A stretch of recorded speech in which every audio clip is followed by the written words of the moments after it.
Nombres de Dios, clase 9, audio 5. Muy bien, queridos alumnos, hemos llegado a lo último de nuestra clase. Vamos a avanzar con un nombre más, que es Jehová Rafa, traducido el Señor que sana. El Señor que sana. Jehová es tu sanador, también podemos decir. Esto se encuentra en Éxodo 15:26. Vamos a ver qué dice ahí. Leamos 15:25. Dice: Moisés clamó a Jehová, y Jehová le mostró un árbol y lo echó en las aguas, y las aguas se endulzaron. Allí les dio estatutos y ordenanzas, y allí los probó y dijo: si oyeres atentamente la voz de Jehová tu Dios. También le dijo que si hacen lo recto delante de mis ojos, si dieran oído a mis mandamientos y guardan todos mis estatutos, ninguna enfermedad de las que envié a los egipcios te enviaré a ti, porque yo soy Jehová tu sanador. Jehová Rafa. Otra versión dice: yo soy el Señor que les devuelve la salud. Interesante. La palabra Rafa, que compone este nombre, Jehová Rafa, es sanar, sanidad, sano, remendar, curar, arreglar, restaurar. Aparece unas 70 veces en el Antiguo Testamento y tiene un sentido físico, desde el punto de vista médico, pero también hay ocasiones donde tiene un sentido moral o espiritual.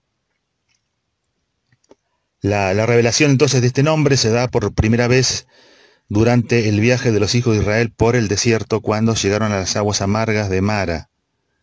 Un evento notorio ahí en la peregrinación al inicio, y es una de las primeras experiencias de Israel en el desierto, según Éxodo 15:22 al 26.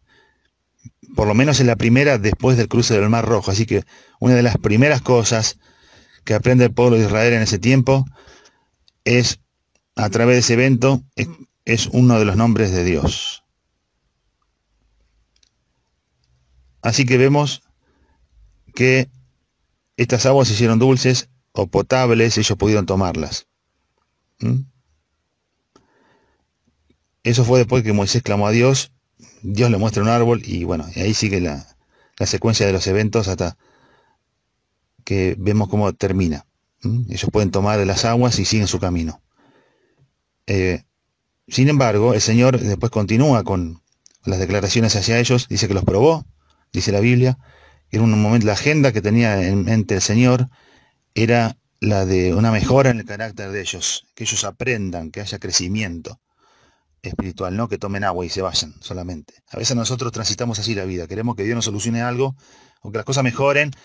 Ni bien mejoran, seguimos nuestro camino como si nada hubiese pasado, y Dios tiene otra cosa en su agenda muchas veces, tiene más debajo de la superficie, de la rutina, de lo diario, de la vanidad que a veces nos rodea.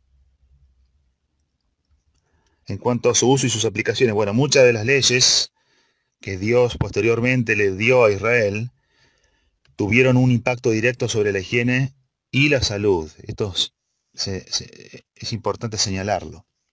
Prácticas como la cuarentena, no sé si te suena familiar, el lavado con agua corriente y normas en el consumo de alimentos marcaron una verdadera diferencia sanitaria a la hora de mantener al pueblo libre de enfermedades. Eso es cierto. Lo más importante era que Dios mismo se pone en el papel de sanador de ellos. Como lo dice Números 21, 4:9, Deuteronomio 7:15, Salmo 103:3. La presencia del Señor ya de por sí constituía un poder sanador. Oseas 6:1, Isaías 57:18, algunos lo vamos a leer ahora, o Salmo 32. Esto tiene que ver con la obediencia también. Dios habla de la obediencia ahí cuando se manifiesta en ese nombre de soy tu sanador. No es decir, bueno, pedime lo que quieras, yo voy a sanar, voy a andar por ahí sanando a todo mundo. Dice, le da condiciones, le da un esquema, le da pautas, que podemos resumir en una palabra: obediencia, madurez espiritual, santidad, entre otras cosas. Isaías 57:18, que mencionamos recién, dice: he visto sus caminos, pero los sanaré, y le pastorearé y le daré consuelo a él y a sus enlutados. Muchas veces Dios intervino incondicionalmente en medio de su pueblo, para rescatarlo de su situación angustiante, de decepción, de una situación depresiva, de decadencia espiritual. Él intervenía por amor a su propio nombre, sin que ellos le busquen. Y entre esas cosas había sanidad espiritual, física, de todos los niveles. Salmo 32 dice: Jehová, Dios mío, a ti clamé y me sanaste. Dice el salmista: a ti clamé y me sanaste. Y Salmo 147:3 dice: Él sana a los quebrantados de corazón y venda sus heridas.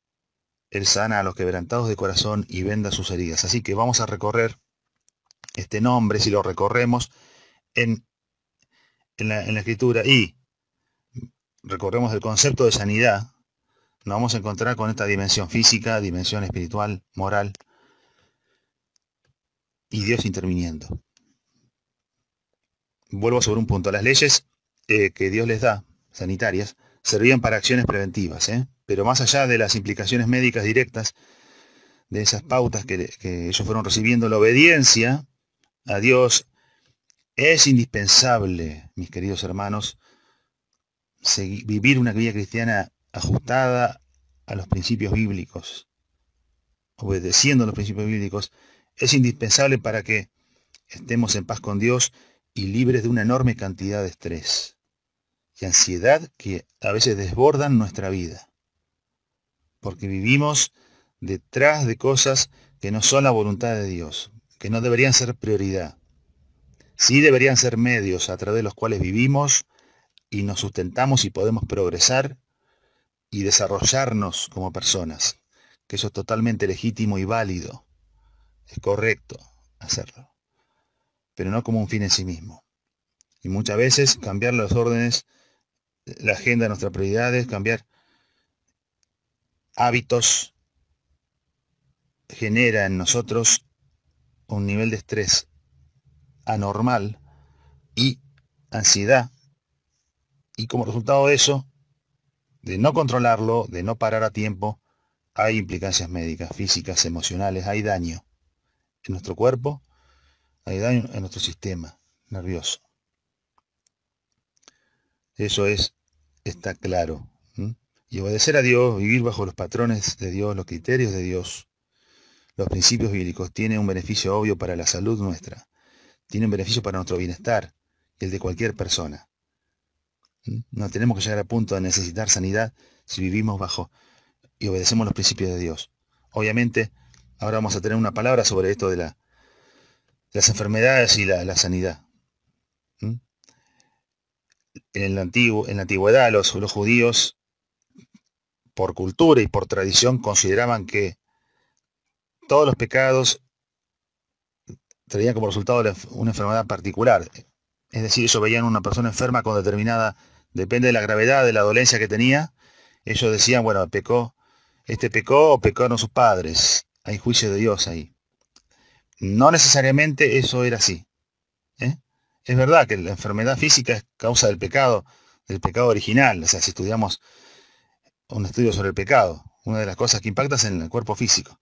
¿Sí? Nosotros nos vamos deteriorando, nuestra salud se va deteriorando. No vamos siendo cada vez más jóvenes y en el mejor estado de salud.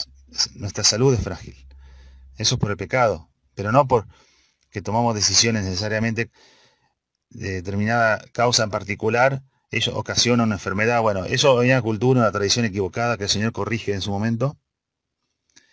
Pero tenemos que añadir que tanto en el Antiguo Testamento como en el Nuevo Testamento vemos un Dios que ciertamente pudo y curó enfermedades físicas.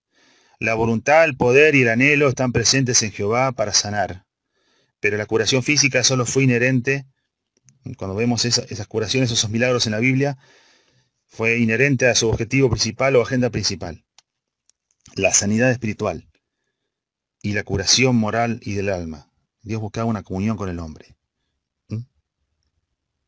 Y esto queda claro en el contenido del mensaje del Evangelio, cuando Jesús lo predica, y en la realidad objetiva que hay un fuerte componente de soberanía en los milagros de sanidad que vemos en la Biblia. Dios lo hacía cuando Él quería. No había intervención humana. No había factor humano que lo fuerce. es importante. Jesús dijo cuando él predicaba a las multitudes, al oír esto, por ejemplo, Mateo 9, 12 al 13, Jesús les dijo, los sanos no tienen necesidad de médico, sino los enfermos. Id pues y aprended lo que significa misericordia quiero y no sacrificio. No he venido a llamar justos, sino pecadores al arrepentimiento. Jesús sabía de las dolencias de las personas, sabía las consecuencias del pecado, sabía de lo que estaban sufriendo. Él sanó a muchas personas para que su mensaje sea exaltado como credencial de que era el Mesías y mostrar la esperanza a las personas que estaban inválidas y los que no tenían esperanza, y estaban solos y marginados. Ese es el Señor que sana, el Señor nuestro sanador, que nos podamos aferrar a Él y descansar en Él, aún en el valle oscuro de la enfermedad, que a muchos les puede tocar atravesar o en forma personal o a nivel familiar. ¿Mm? Y no está mal invocar el poder de Dios para sanar.